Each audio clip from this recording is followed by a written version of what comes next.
Hello NEET aspirant, आपके लिए बहुत ही ज़बरदस्त 10 ऐसे क्वेश्चंस मैं लेकर आया हूं जो कि आपके पीवाईक्यू यानी प्रीवियस ईयर एग्जाम में आ चुके हैं।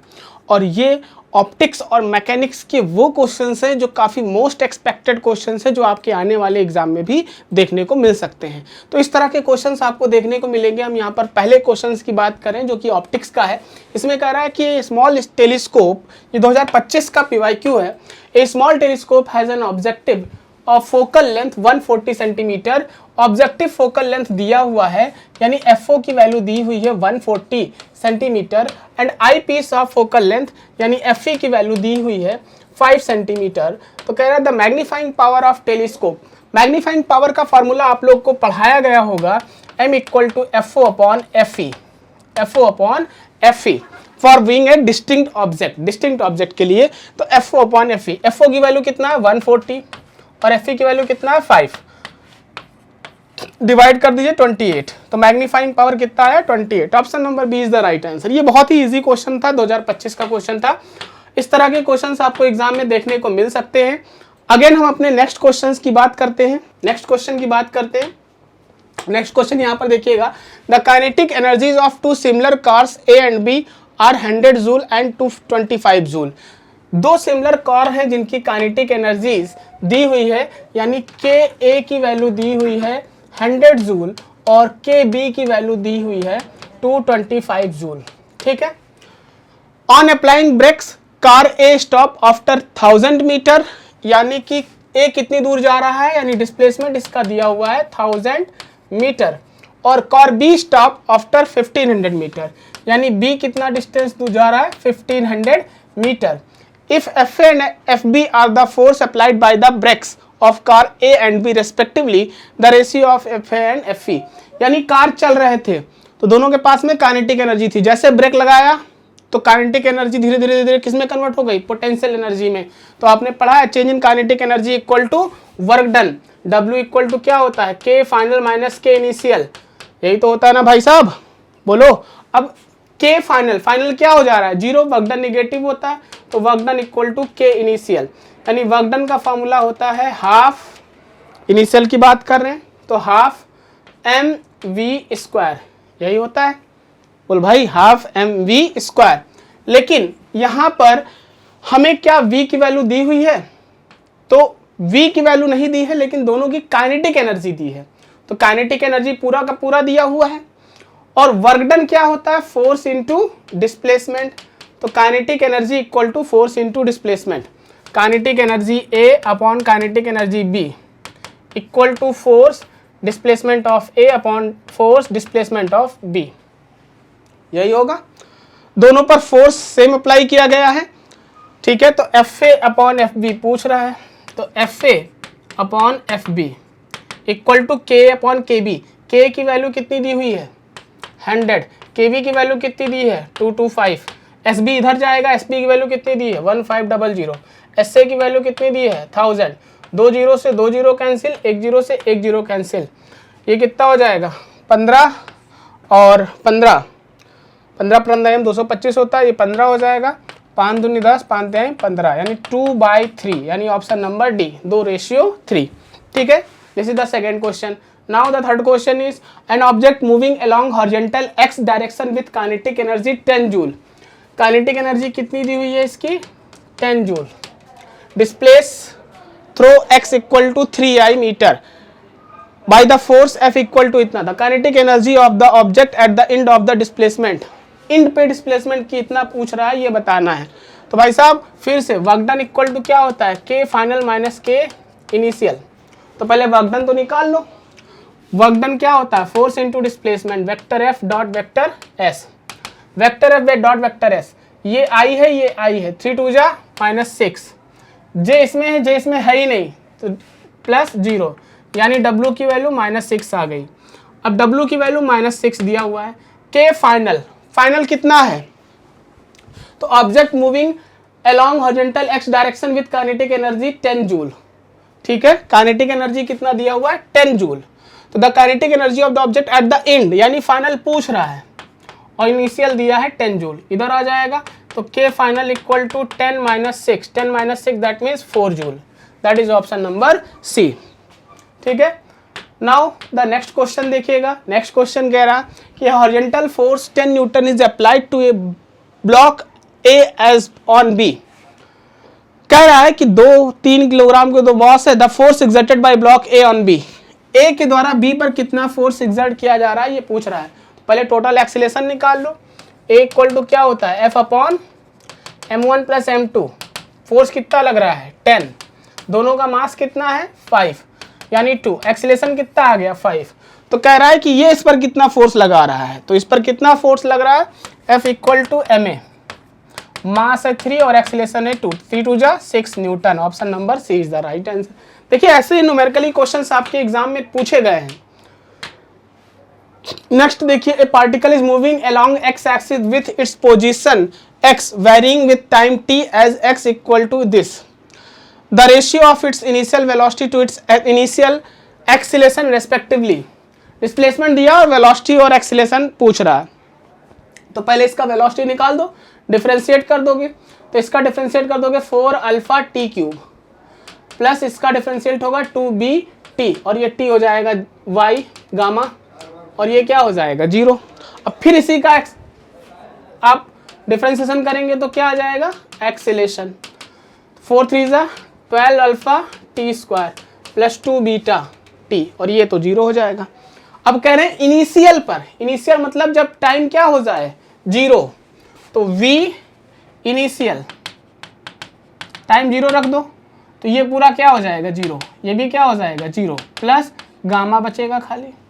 एक्सीलरेशन इनिशियल निकालो, इसमें टाइम 0 रखो तो ये 0 हो जाएगा, यहाँ क्या बचेगा 2b। अब कह रहे हैं दोनों का डिवाइड, इनिशियल वेलोसिटी और इनिशियल एक्सीलरेशन का रेशियो, तो दोनों को डिवाइड कर दो यानी gamma upon 2 beta, gamma upon 2 beta. Option number D, gamma upon 2 beta. Next, in some appropriate units time t and position x, relation of moving particle is given by this, the acceleration of the particle. फिर से इसका differentiation कर दीजिएगा, लेकिन भाई ये t दिया है और हमसे dx अपॉन dt के बारे में पता होता है जो कि वेलोसिटी होता है, तो कोई बात नहीं, इसका x के रिस्पेक्ट में डिफरेंशिएट कर दो तो dt बाई dx क्या हो जाएगा 2x प्लस 1। अब इसको उल्टा कर दो, dx अपॉन dt क्या हो जाएगा 1 अपॉन 2x प्लस 1 और dx अपॉन dt क्या होता है वेलोसिटी, आ गया वेलोसिटी। अब इसका डिफरेंशिएट कर दोगे तो एक्सीलरेशन आएगा, तो dv by dt equal to a। चलिए इसको क्या मान लेते हैं 1 अपॉन y और y कहाँ चला जाएगा ऊपर, y के पावर -1, y के पावर -1 का डिफरेंशिएशन क्या हो जाएगा, तो -1 तो आगे आ जाएगा और y के पावर -2 और 2x प्लस 1 का फिर से करोगे तो 2 से मल्टीप्लाई हो जाएगा। ठीक है, तो बचेगा क्या 2 अपॉन माइनस में y स्क्वायर मतलब 2x प्लस 1 का होल स्क्वायर। ठीक है, तो -2 अपॉन 2x प्लस 1 का होल स्क्वायर। अब इसमें फिर से इंटू y का फिर करेंगे तो dx upon dt that will be 1 upon v और v मतलब क्यूब, तो यहाँ पर आ जाएगा -2x प्लस 1 का होल क्यूब। क्वेश्चन है माइक्रोस्कोप है and has an objective focal length FO equal to 2 centimetre, eyepiece focal length दिया हुआ है 4 सेंटीमीटर, लेंथ दिया हुआ है 40 सेंटीमीटर और डिस्टिंक्ट विजन दिया हुआ है 25 सेंटीमीटर।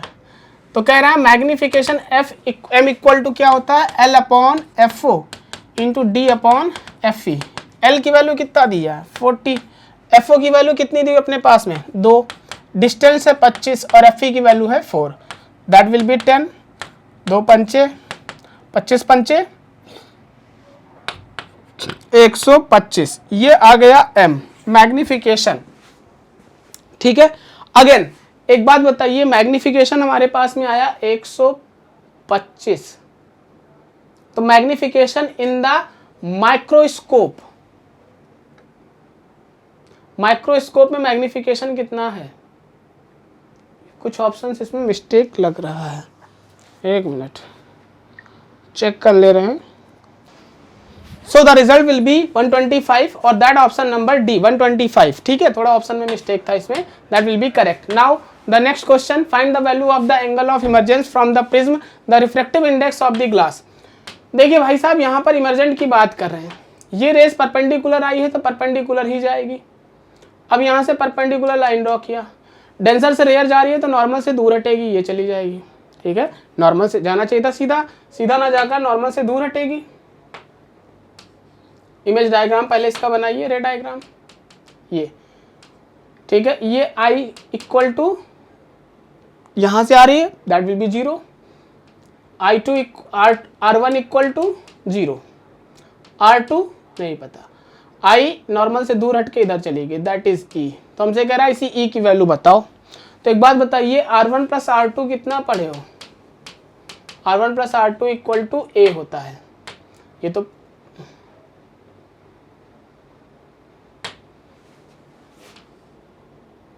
ये I equal to 0, R1 equal to 0, 90 degree, that is R2 and that is E। तो हमने पढ़ के रखा है कि R1 plus R2, R1 plus R2 equal to A। R1 की वैल्यू क्या है? 0, और plus R2 equal to A की वैल्यू ये 60 है तो A कितना हो जाएगा? 30। तो R2 इक्वल टू कितना आया? 30। ये कितना आया? 30 डिग्री।